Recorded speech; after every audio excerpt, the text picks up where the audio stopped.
হযরত আবু তালহা রাদিয়াল্লাহু তাআলা আনহু আল্লাহর রাসূল সাল্লাল্লাহু আলাইহি ওয়াসাল্লামকে বলেন, ইয়া রাসূলুল্লাহ, আমার পছন্দের বাগান হলো মদিনার বাইরহা খেজুরের বাগান। ইয়া রাসূলুল্লাহ, আমি চাই আমার এই বাগানটাকে আল্লাহ পাক রব্বুল আলামিনের বিধান অনুযায়ী, আপনার পছন্দ অনুযায়ী আপনি যেখানে ইচ্ছা সেখানেই খরচ করেন, আমি আপনাকে সেটা দান করে দিলাম। আল্লাহর রাসূল সাল্লাল্লাহু আলাইহি ওয়াসাল্লাম বলেন, ও আবু তালহা, তুমি যা বলেছো সেটা আমি শুনেছি, অর্থাৎ তুমি দান করার জন্য ইচ্ছা প্রকাশ করেছো, আমি সেটা কবুল করে নিয়েছি। কিন্তু আমার কথা হলো, তুমি তোমার এই বাগানটাকে তোমার আত্মীয়-স্বজনের মধ্যে যারা তোমার সম্পদ একেবারে কাছের আত্মীয়-স্বজন, তোমার সবচেয়ে নিকটতম যারা আত্মীয়-স্বজন, এদের মধ্যে যারা গরীব আছে, যারা অসহায় আছে, আমি চাই তুমি তাদের মধ্যে এগুলোকে বন্টন করে দিবা। আল্লাহর রাসূল সাল্লাল্লাহু আলাইহি ওয়াসাল্লাম এই কথা বলার সাথে সাথেই হযরত আবু তালহা রাদিয়াল্লাহু তাআলা আনহু সেখান থেকে উঠে গেলেন। উঠে গিয়ে নিজের আত্মীয়-স্বজনের মধ্যে যারা গরীব ছিলেন, অসহায় ছিলেন, সকলের মধ্যে এই পুরা খেজুরের বাগানটাকে দান করে দিলেন।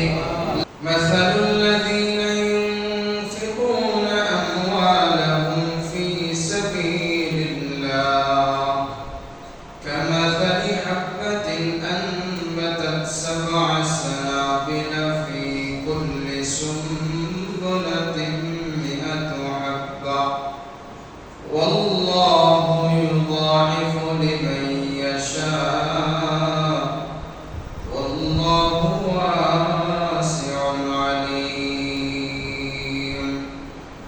وقال رسول الله صلى الله عليه وسلم ما من يوم يصبح العباد فيه إلا ملكان ينزلان فيقول أحدهما اللهم أعط منفقا خلفا ويقول الآخر اللهم أعط ممسكا تلفا صدق الله مولانا العظيم وصدق رسوله النبي الكريم ونحن على ذلك لمن الشاهدين والشاكرين والحمد لله رب العالمين।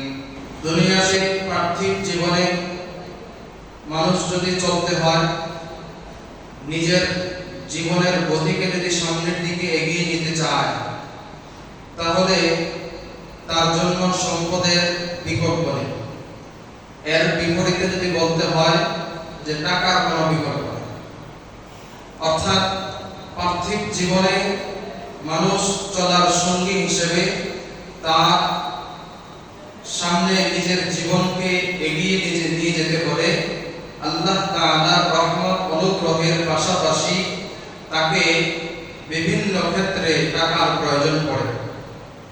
তবে আল্লাহ রাব্বুল আলামিনের সিস্টেম নিয়ম হলো, আল্লাহ রাব্বুল আলামিন সকলকে এই ক্ষেত্রে একই শ্রেণীর অন্তর্ভুক্ত করেন না।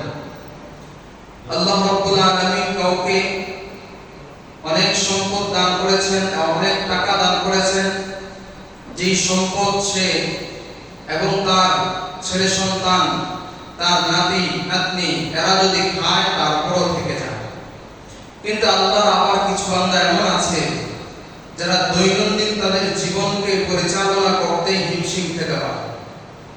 এবার আল্লাহ রাব্বুল আলামিন যাদেরকে বিপুল অর্থ সম্পদ দান করেছেন তাদের মুখাপেক্ষী হতে হয়। অর্থাৎ আল্লাহ রাব্বুল আলামিন যাদেরকে দান করেছেন তাদের সম্পত্তির ক্ষেত্রে কিছু কিছু মানুষের প্রয়োজনীয়তা তাদের সম্পত্তির মধ্যে দেখা যায়। অর্থাৎ একজন মানুষ তার দিনে এনে দিনে খেতে তার জন্য কষ্টকর হয়ে যায়, তাহলে বোঝা গেল যে তার যেই পরিমাণ সম্পত্তি, যেই পরিমাণ টাকা অর্থ করি দরকার, ওই পরিমাণ অর্থ সম্পত্তি তার নাই। এবার সে অন্যের মুখাপেক্ষী হয়, এই একজন আরেকজনের মুখাপেক্ষী হয়। যার মুখাপেক্ষী হলো সে যদি আল্লাহ রাব্বুল আলামিনের পক্ষ থেকে দয়া তার অন্তরের মধ্যে থাকে, তাহলেও সে ওই তার নিজের তুলনায় অতিরিক্ত যে সম্পদ আছে এই সম্পদ অন্যের ক্ষেত্রে বিলিয়ে দিতেও সে কার্পণ্য করে না। তাহলে বোঝা গেল দুই শ্রেণীর মানুষের প্রয়োজন হয়, যে এক শ্রেণীর মানুষের নিজের জীবনের যা প্রয়োজন এর চাইতে অতিরিক্ত থাকে, আরেক শ্রেণীর মানুষ যা প্রয়োজন তার চাইতে কম থাকে। এবার যাদের বেশি তারা তাদের সম্পদটাকে, যাদের কম তাদেরকে বিলিয়ে দিতে হয় এবং বিলিয়ে দেওয়া প্রয়োজন পড়ে। এই যে একটা আদান প্রদান, অর্থ সম্পত্তির আদান প্রদান, আমরা সেটাকে ইসলামের ভাষায় বলি দান অথবা সাদাকা। এবার এই দান সাদাকা ইসলামের মধ্যে কয়েক প্রকার। ইসলামের মধ্যে যত ধরনের দান এবং সাদাকা পাওয়া যায় এর মধ্যে তিন ধরনের দান সদকা রয়েছে। এক নম্বর এমন দান, এমন সাদাকা যেটা হলো আল্লাহ তাআলার পক্ষ থেকে ফরজ, অর্থাৎ আল্লাহ রাব্বুল আলামিন কিছু কিছু এমন বান্দার উপরে এই পরিমাণ সম্পদ যদি থাকে তাহলে ওই বান্দার উপরে আল্লাহ রাব্বুল আলামিন তার সম্পত্তির উপরে অন্যের হক নির্ধারণ করে দিয়েছেন। বান্দা না চাইলেও এটা দিতে হবে, দিতে বাধ্য, তার উপরে ফরজ। সে যদি আদায় না করে তাহলে সে গুনাহগার হবে। দুই নম্বর এমন কিছু সাদাকা আছে, এমন কিছু দান আছে যেগুলো আল্লাহ তাআলার পক্ষ থেকে বান্দার উপরে ফরজ নয়, বান্দার উপরে আবশ্যক নয়, বান্দা সেগুলো আদায় করতে বাধ্য নয়, তবে মানুষ সাধারণত এগুলো করে থাকে, দিয়ে থাকে। এটা শুধু অর্থের সাথে সম্পৃক্ত নয়, এগুলোকে আমরা সাধারণ দান বা সাধারণ সাদাকা হিসেবে আখ্যা দিয়ে থাকি। এগুলো কেমন? যেমন অভাবী একজন ব্যক্তি অভাবে আছে, একজন ব্যক্তি ঋণগ্রস্ত আছে, আমি তার ঋণ পরিশোধ করে দিলাম। একজন ব্যক্তি অভাবে আছে, আমি তার অভাব দূর করে দিলাম। আমার আত্মীয়স্বজন বিপদে আছে, বিপদ থেকে তাকে উদ্ধার করে দিলাম।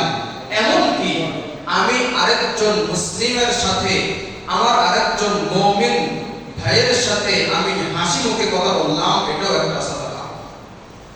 এমনকি ইসলামের মধ্যে একজন পুরুষ তার স্ত্রীকে ভালোবেসে তার মুখের মধ্যে একটা লোকমা তুলে দিবে, ইসলাম সেটাকেও নফল সাদাকা হিসেবে গণ্য করে। তাহলে একজন মুসলিম আরেকজন মুসলমানের পাশে দাঁড়ানো, তার প্রয়োজনে তার পাশে থাকা, তার বিপদে তাকে বিপদ থেকে উদ্ধার করা, তার যে কোনো ক্ষেত্রে তাকে সহযোগিতা করা, এবার সেটা অর্থের দিক থেকে হোক, আচরণের দিক থেকে হোক, অন্যান্য স্বভাব চরিত্রের দিক থেকে হোক, যে কোনো ক্ষেত্রে একজন মুসলমান আরেকজন মুসলমানের সাহায্যে এগিয়ে আসবে। এগুলো হলো নফল সাদাকা, সাধারণ সাদাকা বা সাধারণ দান হিসেবে আমরা সেগুলো জেনে থাকি। তিন নম্বর, ইসলামের মধ্যে এমন কিছু দান আছে, এমন কিছু সাদাকা আছে যেগুলো হলো সাদাকায়ে জারিয়া, অর্থাৎ এমন নফল সাদাকা যেগুলো সাদাকা করলে অথবা যে দান করলে এগুলোর আমলের প্রতিদান, এই আমলের সওয়াব শুধু দুনিয়াতে নয় বরং তার মৃত্যুর পরেও সেগুলো জারি থাকে। এমন আমল অথবা এমন সাদাকাকে বলা হয় সাদাকায়ে জারিয়া। এগুলো কেমন? যেমন দ্বীনি শিক্ষা অর্জন করা এবং শেখানো।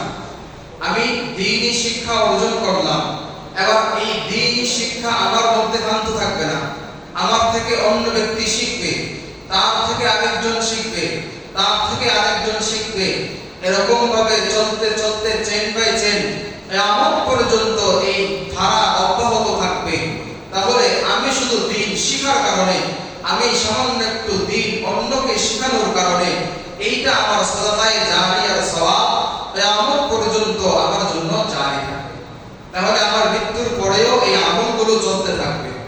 শুধু দ্বীনি শিক্ষা অর্জন করলাম এমনটা নয়, বরং কেউ যদি কোনো এতিমখানা, মসজিদ, মাদ্রাসা, এমনকি মুসাফিরখানা, সরাইখানা, মোট কথা হলো জনকল্যাণমূলক যে সমস্ত কাজ আছে এগুলোতে যদি কেউ অংশগ্রহণ করে অথবা এগুলোতে যদি কেউ দান সাদাকা করে, তাহলে আল্লাহ রাব্বুল আলামিন ওই বান্দার জীবদ্দশায় তাকে তো সওয়াব এবং এটার প্রতিদান দিবেন তো দিবেনই, পাশাপাশি বান্দা যখন ইন্তেকাল করবে, ইন্তেকালের পরে যখন বান্দার সমস্ত আমলের দরজা বন্ধ হয়ে যাবে, আল্লাহ রাব্বুল আলামিনের রাসূলের ঘোষণা যে ওই বান্দা ওই যে আমল, ওই আমলটা তার মৃত্যুর পরেও এর আমল, এই আমলের সওয়াব জারি থাকে। হাদিসের মধ্যে আল্লাহ রাসূল সাল্লাল্লাহু আলাইহি ওয়াসাল্লাম স্পষ্ট ভাষায় তিনটা বিষয়ের আমলের কথা বলে দিয়েছেন যে বান্দা ইন্তেকাল করবে কিন্তু বান্দার আমলনামায় সওয়াব চলতেই থাকবে। হাদিসের মধ্যে আল্লাহ রাসূল সাল্লাল্লাহু আলাইহি ওয়াসাল্লাম ইরশাদ করেন, قال رسول الله صلى الله عليه وسلم إذا مات الإنسان انقطع عمله إلا من ثلاثة إلا من صدقة جارية أو علم ينتفع به أو ولد صالح يدعو له।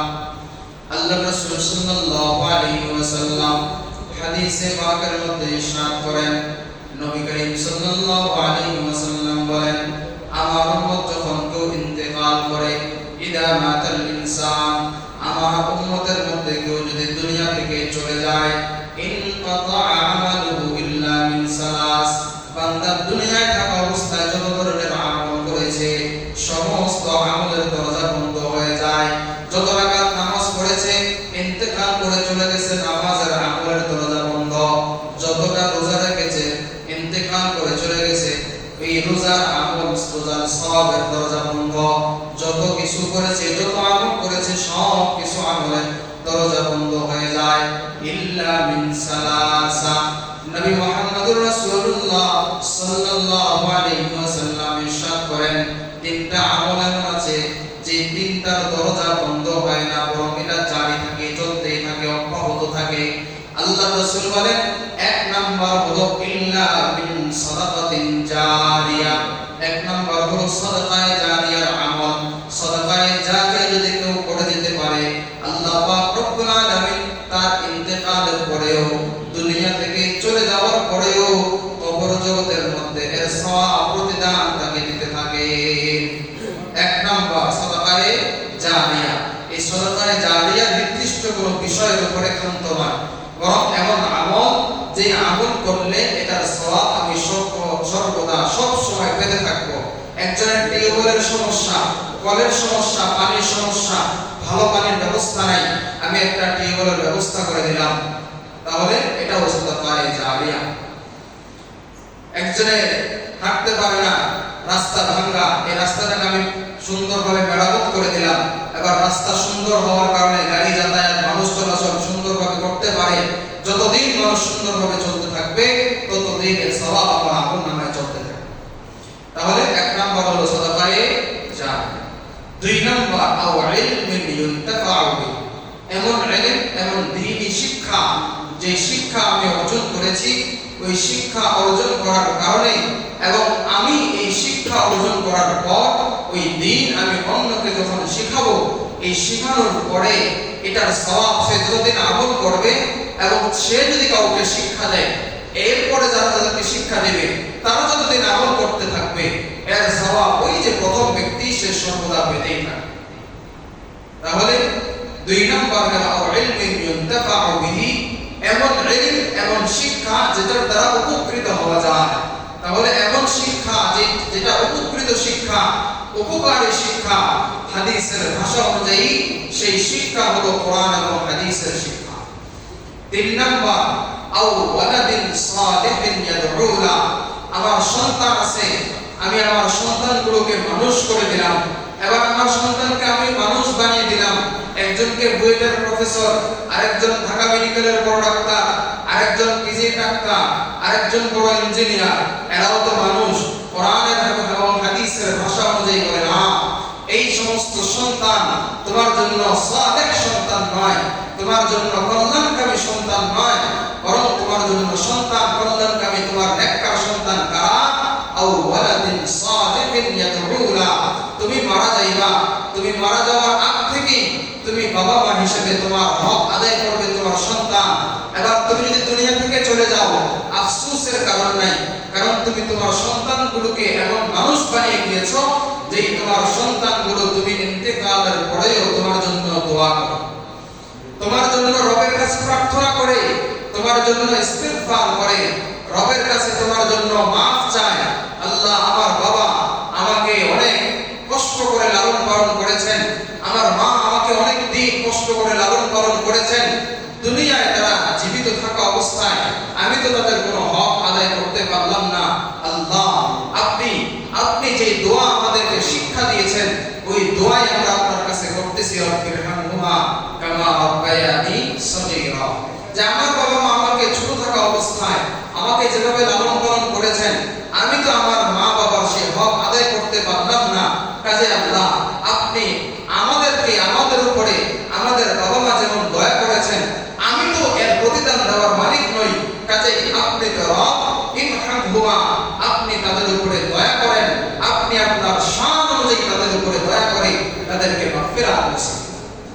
তাহলে এমন সন্তান যারা, হাদিসের ভাষ্য অনুযায়ী এই সমস্ত সন্তানদের জন্য আল্লাহ রাসূল সাল্লাল্লাহু আলাইহি ওয়াসাল্লামের খুশখবরে এমন সন্তান যারা হবে, এই সন্তান যদি আমি রেখে দিতে পারি, তাহলে আল্লাহ রাসূল বলেন এই সন্তান যতদিন আমল করবে, এই সন্তান যতদিন আমি মা বাবার জন্য দোয়া করবে, আল্লাহ পাক রব্বুল আলামিন আমার মারা যাওয়ার পরেও, আমার ইন্তেকালের পরেও আমার সন্তানের দোয়ার বদৌলতে, আমার সন্তানের আমলের বদৌলতে, আমার সন্তানের নামাজের বদৌলতে, আমার সন্তানের কোরআন তেলাওয়াতের বদৌলতে আল্লাহ রাব্বুল আলামিন আমাকে জান্নাতে বসে বসে আমাকে সেই সন্তানের পক্ষ থেকে আমলের একটা অংশ আমার আমলনামায় পৌঁছাতে থাকবে। তাহলে এই তিনটা বিষয়, এগুলো হলো সাদাকায়ে জারিয়া। ইসলামের মধ্যে মোট 3 ধরনের সাদাকা এবং 3 ধরনের দান পাওয়া যায়। এবার আসি যে এই যে দান এবং সাদাকা, নফল হোক, ফরজ হোক এবং সাদাকায়ে জারিয়া হোক, এগুলো করলে আমাদের লাভ কি? মানুষ লাভ ছাড়া, উপকার ছাড়া কোনো কিছু করতে চায় না। কিঞ্চিত পরিমাণ যদি তার লাভ হয় তাহলে সে সেটা করতে রাজি হয়, আর সামান্য পরিমাণে তার যদি লোকসান হয় তাহলে কোনো মানুষ সেটা করতে আগ্রহী হয়, স্বাভাবিক হিসাব। এবার আসি যে লাভ তো বললেন, তো লাভ তো আবার 2 ধরনের হয়, একটা হলো নগদ আর একটা হলো বাকি। যে অনেকে নগদে বিশ্বাসী করে, বাকির কাম থাকি, আমাকে নগদ কিছু লাভের কথা বলেন, আমি নগদ কি লাভ পাবো? তো এই দানের নগদ কিছু লাভ আছে, বাকি কিছু লাভ আছে। অর্থাৎ নগদ লাভ বলতে যেটা দুনিয়ায় উপকার পাওয়া যাবে, দুনিয়ার যে লাভ, আর দানের যে আখিরাতের যে লাভ, ওটা হলো আমার ইন্তেকালের পরের লাভ। তো দুনিয়াতে আল্লাহ রাব্বুল আলামিন কোন বান্দা যদি কোনো কিছু দান করে তাহলে তাকে কি উপকার করবেন, তাকে কি লাভ দিবেন, আর আখিরাতে তাকে কি প্রতিদান দিবেন, সেই সম্পর্কে আলোচনা।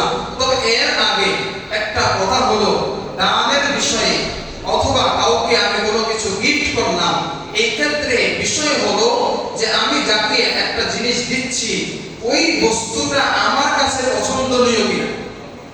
অর্থাৎ আমাদের ব্যাপারে সাধারণত কেমন হয় যে আমার পকেটের মধ্যে 10টা নোট আছে, এর মধ্যে একদম ছিঁড়া যেটা, ওইটা আমি আরেকজনকে দিই।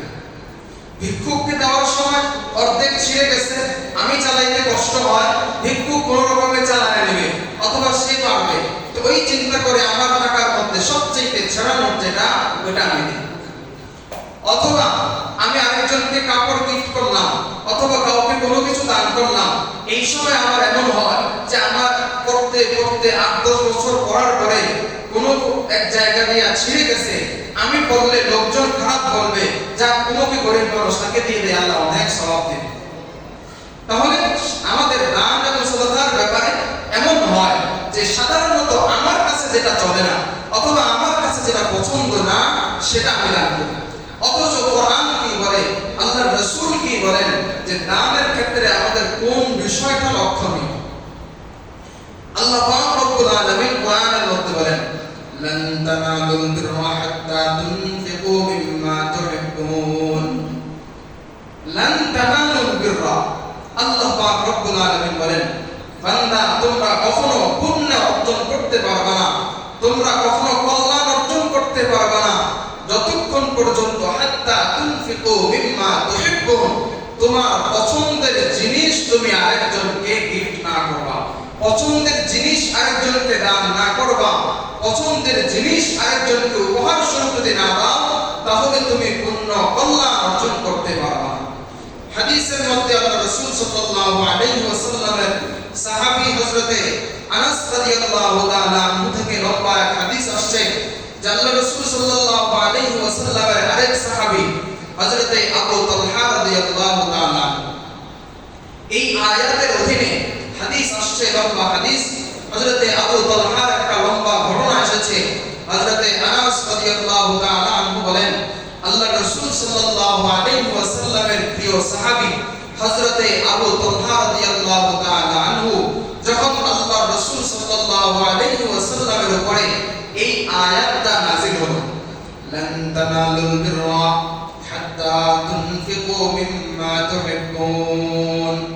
আল্লাহ পাক রব্বুল আলামিন বলেন, লান তানালুল বিররা, ও আমার মুমিন বান্দারা, তোমরা কখনো পুণ্য অর্জন করতে পারবে না, সফলতা অর্জন করতে পারবে না, আখিরাতের মধ্যে কল্যাণকামিতা অর্জন করতে পারবে না। তবে কখন পারবা? হাত্তা তুনফিকু মিম্মা তুহিব্বুন, তোমরা যখন দান করবা, তোমার পছন্দের জিনিসটাকে দান করবা। তুমি যে কাপড় পছন্দ করো, আরেকজনকে গিফট করার সময় সেই ধরনের কাপড়, সেই মানের কাপড় তুমি তাকে গিফট করো। তাকে দান করার সময় সেই মানের কাপড় দান করো। তুমি আরেকজনকে খাওয়ানোর সময় তুমি যে উন্নত মানের খাবার খাও, এমন খাবার দিয়ে তাকে আস্বাদন করাও, এমন পানীয় তাকে পান করাও। অর্থাৎ তোমার যা পছন্দ তুমি আরেক মুমিনের জন্য সেটাই পছন্দ করো। আল্লাহ রাসূল সাল্লাল্লাহু আলাইহি ওয়াসাল্লাম বলেন, লা ইউমিনু আহাদুকুম হাত্তা আহাব্বা লিআখিহি মা ইউহিব্বু লিনাফসি। আল্লাহ রাসূল সাল্লাল্লাহু আলাইহি ওয়াসাল্লাম বলেন, কোন বান্দা পরিপূর্ণ মুমিন হতে পারবে না যতক্ষণ পর্যন্ত ওই বান্দা নিজের জন্য যা পছন্দ করে আরেকজন মুমিনের জন্য যতক্ষণ পর্যন্ত সেটা পছন্দ করবে না, ততক্ষণ পর্যন্ত সে প্রকৃত মুমিন হতে পারবে না। হযরতে আবু তালহা রাদিয়াল্লাহু তাআলা আনহু আল্লাহ রাসূল সাল্লাল্লাহু আলাইহি ওয়াসাল্লামের জবান থেকে যখন লান তানালুল বিররা হাত্তা তুনফিকু মিম্মা তুহিব্বুন ওয়া মা তুনফিকু মিন শাইইন ফাইন্নাল্লাহা বিহি আলীম, বান্দা তুমি যা কিছু দান করো, আল্লাহর রাস্তায় তুমি যা কিছু খরচ করো, সব কিছু আল্লাহ পাক রব্বুল আলামিন জানেন। তুমি তোমার ভালো জিনিসটাকে আরেকজনকে দিয়েছো নাকি মন্দ জিনিসটাকে দিয়েছো, পছন্দের জিনিস দিয়েছো নাকি অপছন্দের জিনিস দিয়েছো, সব কিছু আল্লাহ পাক রব্বুল আলামিন ভালো করে জানেন। এই আয়াত যখন হযরতে আবু তালহা রাদিয়াল্লাহু তাআলা আনহু জানতে পারলেন, আল্লাহ রাসূল সাল্লাল্লাহু আলাইহি ওয়াসাল্লামের সাহাবী হযরতে আবু তালহা রাদিয়াল্লাহু তাআলা আনহু আল্লাহ রাসূল সাল্লাল্লাহু আলাইহি ওয়াসাল্লামের কাছে দৌড়ে চলে আসলেন। আবু তালহা রাদিয়াল্লাহু তাআলা আনহু আল্লাহ রাসূলের কাছে দৌড়ে আসলেন। আসার পরে বললেন, ইয়া রাসূলুল্লাহ, আমি শুনলাম আল্লাহ পাক রব্বুল আলামিন আপনার উপরে এমন এক আয়াত নাযিল করেছেন। আল্লাহ পাক রব্বুল আলামিন যে আয়াত নাযিল করেছেন, ওই আয়াত হিসেবে ওই আয়াত নাযিল করার পরে আমি এই আয়াত শোনার পরে আপনার কাছে দৌড়ে এসেছি। ইয়া রাসূলুল্লাহ, মদিনায় তো আমার ধন সম্পত্তির অভাব নাই, মদিনায় আমার খেজুর বাগানের অভাব নাই, তবে আমার সবচেয়ে পছন্দের একটা বাগান হলো বাইরোহা, যে বাগানটা আছে ওই বাগানটা, ওই খেজুরের বাগানটা আমার কাছে সবচেয়ে পছন্দের, এবং এখানে যত খেজুর হয়, যত ভালো মানের খেজুর আছে, উন্নত মানের উৎকৃষ্ট মানের যত খেজুর আছে, সমস্ত খেজুর এই বাগানের মধ্যে পাওয়া যায়। হযরতে আবু তালহা রাদিয়াল্লাহু তাআলা আনহু আল্লাহ রাসূল সাল্লাল্লাহু আলাইহি ওয়াসাল্লামকে বলেন, ইয়া রাসূলুল্লাহ, আমার পছন্দের বাগান হলো মদিনার বাইরোহা খেজুরের বাগান। ইয়া রাসূলুল্লাহ, আমি চাই আমার এই বাগানটাকে আল্লাহ পাক রব্বুল আলামিনের বিধান অনুযায়ী, আপনার পছন্দ অনুযায়ী আপনি যেখানে ইচ্ছা সেখানেই খরচ করেন, আমি আপনাকে সেটা নাম করে দিলাম। আল্লাহ রাসূল সাল্লাল্লাহু আলাইহি ওয়াসাল্লাম বলেন, ও আবু তালহা, তুমি যা বলেছো সেটা আমি শুনেছি, অর্থাৎ তুমি দান করার জন্য ইচ্ছা প্রকাশ করেছো, আমি সেটা কবুল করে নিয়েছি। কিন্তু আমার কথা হলো, তুমি তোমার এই বাগানটাকে তোমার আত্মীয়-স্বজনের মধ্যে যারা তোমার সর্বাধিক একেবারে কাছের আত্মীয়-স্বজন, তোমার সবচেয়ে নিকটতম যারা আত্মীয়-স্বজন, এদের মধ্যে যারা গরীব আছে, যারা অসহায় আছে, আমি চাই তুমি তাদের মধ্যে এগুলোকে বন্টন করে দিবা। আল্লাহ রাসূল সাল্লাল্লাহু আলাইহি ওয়াসাল্লাম এই কথা বলার সাথে সাথেই হযরত আবু তালহা রাদিয়াল্লাহু তাআলা আনহু সেখান থেকে উঠে গেলেন। উঠে গিয়ে নিজের আত্মীয় স্বজনের মধ্যে যারা গরীব ছিলেন, অসহায় ছিলেন, সকলের মধ্যে এই পুরা খেজুরের বাগানটাকে দান করে দিলেন। লান তানালুল বিররা হাত্তা তুনফিকু মিম্মা তুহিব্বুন ওয়া মা তুনফিকু মিন শাইইন ফাইন্নাল্লাহা বিহি আলীম। তাহলে বোঝা গেল দান, সদকা, গিফট, উপহার এই সমস্ত ক্ষেত্রে আমি কোন জিনিসটা দেব, আমার যেটা বেশি পছন্দ হয়, আমি যেটা সবসময় পরিধান করি, আমি যেই ধরনের খাবার সবসময় খাই, আমি যেই ধরনের আপ্যায়ন সবসময় মানুষকে করি, এগুলোর ক্ষেত্রে আমার পছন্দের শীর্ষে যেগুলো থাকে অন্যকে দেওয়ার ক্ষেত্রেও আমার সেটাই যেন পছন্দ হয়। এবার হোক সেটা কমে হোক বা বেশি হোক, পরিমাণে কম হোক বা বেশি হোক, আমি এগুলোকে দেওয়ার জন্য চেষ্টা করব। এখন আসি, তাহলে যদি আমি অন্যকে কোনো জিনিস দান করি অথবা আল্লাহর রাস্তায় কোনো জিনিস দান করি, আমার দুনিয়াতে আমার কি ফায়দা হবে, দুনিয়ার আমার মধ্যে কি উপকার হবে?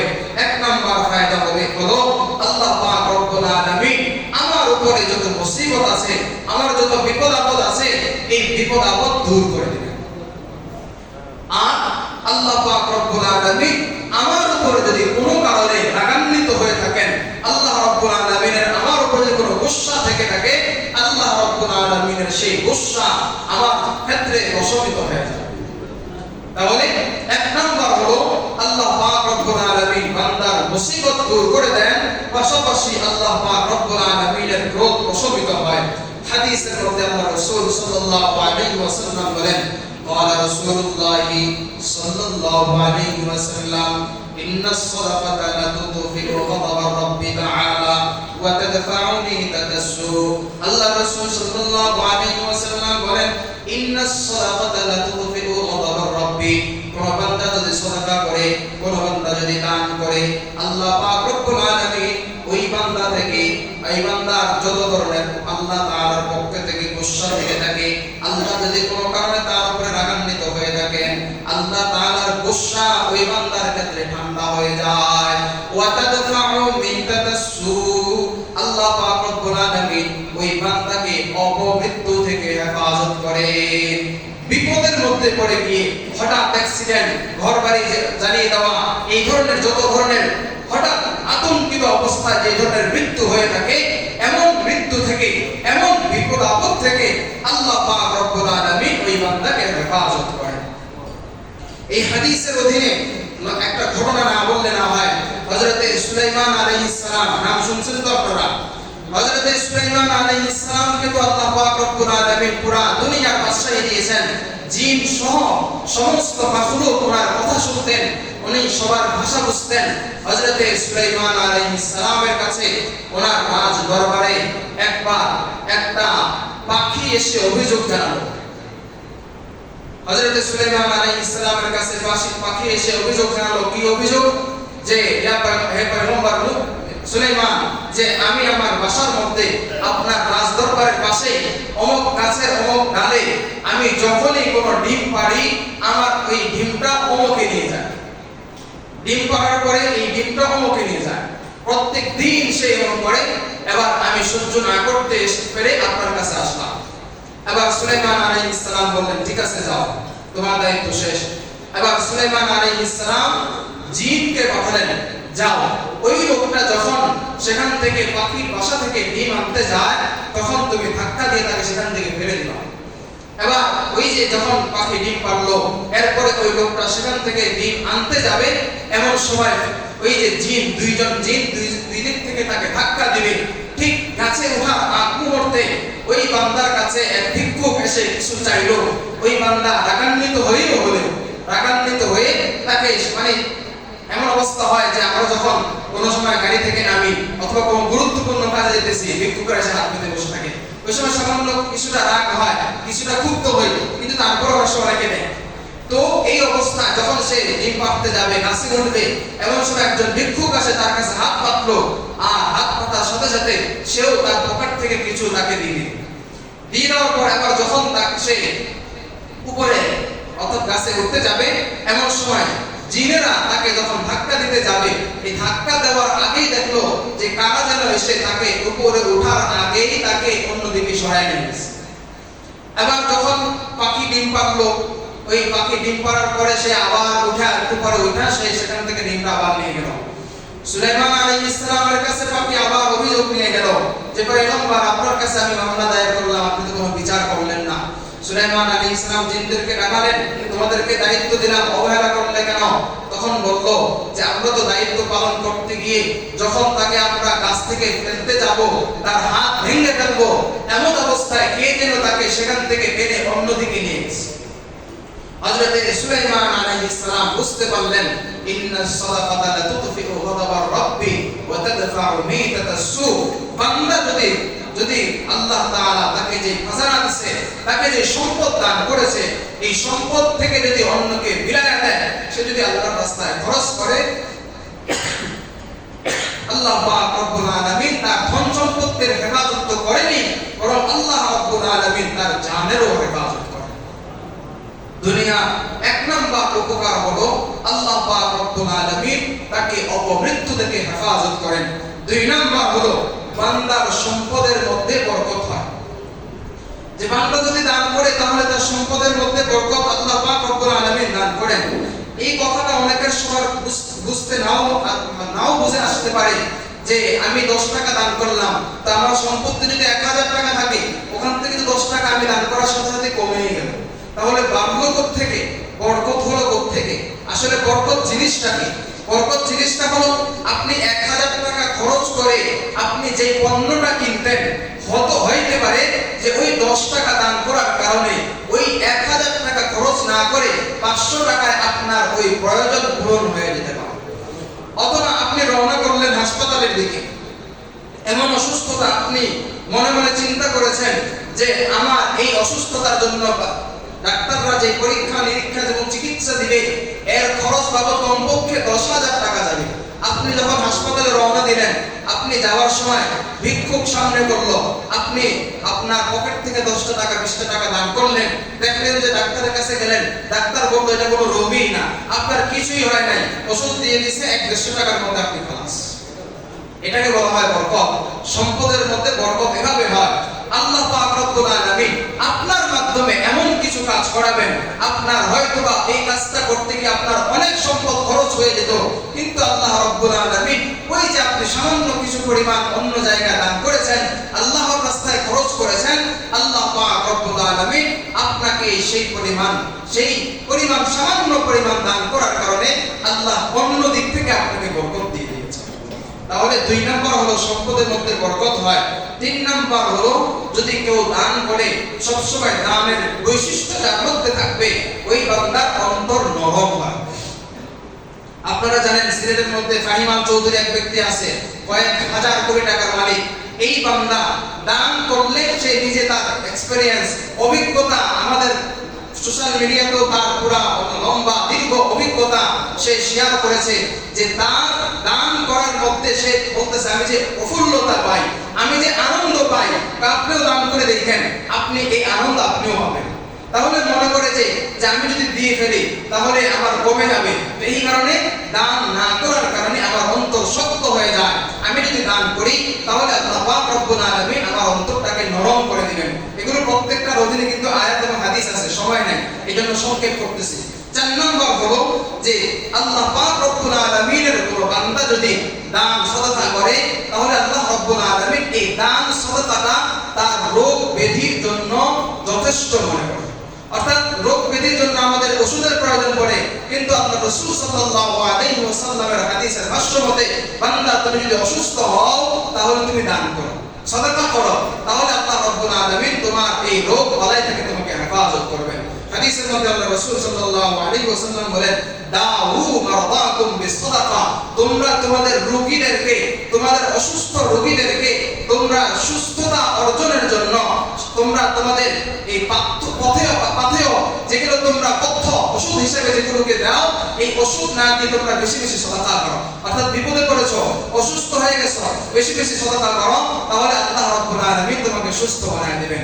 তাহলে আল্লাহ রাসূল সাল্লাল্লাহু আলাইহি ওয়াসাল্লাম নিজ জবানে এই কথা বলছেন, যদি আমার ইয়াকিন সুস্পষ্ট, আমার ইয়াকিন থাকে, আমার ঈমান যদি খাঁটি হয়ে থাকে, ওই বিশ্বাস নিয়ে যদি আমি দান করি, তাহলে অবশ্যই অবশ্যই আল্লাহ রাব্বুল আলামিন আমাকে ওই অসুস্থতা থেকে সুস্থতা দান করবেনই করবেন। এটা হলো ঈমানের সহিত সম্পৃক্ত। আল্লাহ রাসূল বলেন, আনা ইনদা আবদি জন্নি, আমার ইনদা জন্নি আবদি বি, আমার বান্দা আমাকে নিয়ে যেরকম ধারণা করে, আমি আমার বান্দার সাথে সেই পরিমাণ মুআমালা করি। আমার সাথে আমার ধারণা, আমাকে নিয়ে আমার ধারণা যেমন, বান্দার ধারণা যেমন, বান্দার সাথে আমার লেনদেনও তেমন। তাহলে আমি কোন একটা কাজ যদি আল্লাহর উপরে পরিপূর্ণ বিশ্বাস, অগাধ ঈমান রেখে করি, তাহলে আল্লাহ রাব্বুল আলামিন আমাকে সাফল্যতা দান করবেনও তেমন। এজন্য 4 নাম্বার হলো আল্লাহ পাক রব্বুল আলামিনের বান্দার জন্য এই সাদাকা হলো রোগের চিকিৎসা স্বরূপ। 5 নাম্বার হলো দানের মাধ্যমে আল্লাহ পাক রব্বুল আলামিন বান্দার গুনাহকে maaf করে দেন। এগুলো বললাম দুনিয়াবী উপকার। আখিরাতের উপকার কি? দুনিয়াবী আরো অনেক উপকার আছে। সম্পদ পবিত্র হয়, আবার সম্পদ বৃদ্ধি পায়, শুধু বরকত না, বাড়েও। আমি তো বললাম যে 1000 টাকার কাজ আপনার 500 টাকা দিয়ে হয়ে যাচ্ছে, কিন্তু আল্লাহ রাব্বুল আলামিন আপনাকে অনেক ক্ষেত্রে এর চেয়েও বেশি দিবেন দানের মাধ্যমে। আর আখিরাতের যে ফায়দা, আখিরাতের যে উপকার, এর মধ্যে 1 নাম্বার হলো আল্লাহ পাক রব্বুল আলামিন তাকে যে প্রতিদান দিবেন, স্বাভাবিক প্রতিদানের তুলনায় তাকে বহু গুণে বৃদ্ধি করে দিবেন। এই বহু গুণ কত? কোন জায়গায় 70, কোন জায়গায় 700, কোন জায়গায় 7000, কোন জায়গায় 7 কোটি, কোন জায়গায় এর চাইতে বেশি। বেশি কত আল্লাহই ভালো জানেন। হযরতে উসমান রাদিয়াল্লাহু তাআলা আনহুর লম্বা ঘটনা আছে যে উসমান রাদিয়াল্লাহু তাআলা আনহুর কাছে 1000 স্বর্ণ মুদ্রা আসছে। ওই সময় স্বর্ণ ওনার কাছে রসদ আসছে, বিভিন্ন খাবার দাবার আসছে। তোমার কাছে ব্যবসায়ী কাফেররা আসলো যে 50% 50 গুণ লাভ দেব, আপনি এই খাবারগুলো বা এই মালগুলো আমাদের কাছে বিক্রি করে দেন। উসমান রাদিয়াল্লাহু তাআলা আনহু বললেন, আমাকে একজনের 700 গুণের অফার দিয়েছে, তোমার 50 গুণ নয়, 700 গুণের অফার দিয়েছেন। তুমি যদি 1000 দিতে পারো, তাহলে তোমার কাছে মাল বিক্রি করতে রাজি আছি। এবার ওনারা বলল যে আপনার কাছে মাল আসলো মাত্র, সবার আগে তো বুঝতাম আমরাই তো আপনাকে 50 গুণের অফার করলাম, আপনি আবার 700 গুণ পেলেন কোথা থেকে? এবার তিনি বলেন যে আল্লাহ পাক রব্বুল আলামিন আমাকে 700 গুণের অফার দিয়ে দিয়েছেন, তুমি যদি এর চাইতে বেশি দিতে পারো, তাহলে তোমার কাছে বিক্রি করতে রাজি আছি। তাহলে দানের ক্ষেত্রে কমপক্ষে এই যে 700 গুণ আল্লাহ পাক রব্বুল আলামিন আমাকে দান করবেন। তাহলে আমার দানের ক্ষেত্রে সাদাকায়ে জারিয়া এমন কিছু আমল আমরা করে যাব, যে আমলের মাধ্যমে আল্লাহ পাক রব্বুল আলামিন আমার এই যে দানের এবং এই সাদাকার সওয়াব আমার আমলনামায় আমার মৃত্যুর পরেও জারি হতে থাকে। বাদশা হারুন রশিদের একটা ঘটনা বলেছিলাম মনে হয় কয়েক বছর আগে, যে বাদশা হারুন রশিদ নিজের খরচে উনি বললেন যে আমি আমার নিজস্ব খরচে মসজিদ তৈরি করব, 1 পয়সাও কারো থেকে নিব না। এবার যারা রাজমিস্ত্রির কাজ করতেছিল, তারা রাজমিস্ত্রির কাজ করার সময় একজন রাজমিস্ত্রি ছিল, কর্মচারী ছিল, তার কাছে দামি একটা পাথর ছিল, তার বাবার সূত্রে সে পেয়েছে, এটা তার ঘরে এমনিতে পড়ে আছে। চিন্তা করলো, এত সুন্দর একটা মসজিদ, দামি মসজিদ করতেছেন বাদশা, আমার কাছে যে পাথরটা আছে এটাও একটা দামি, আমি আস্তরের সাথে মিলায়া আমার ওই পাথরটাও এখানে সংযুক্ত করে দেই। বাদশা হারুন রশিদ যখন মসজিদ তৈরি করা হলো, এরপরে রাত্রিবেলা স্বপ্ন দেখতেছেন আল্লাহ পাক রব্বুল আলামিন ওই যে মসজিদ তৈরি করে দিয়েছেন, মসজিদ তৈরি করার বিনিময়ে জান্নাতে আল্লাহ রাব্বুল আলামিন ওনার জন্য সুউচ্চ বড় একটা বালাখানা তৈরি করে রেখেছেন। তবে ওনার সেই সুউচ্চ বালাখানার পাশাপাশি সেম ক্যাটাগরির একেবারে ঠিক ওই অবয়বরে আরেকটা বালাখানা ওনার বালাখানার পাশাপাশি।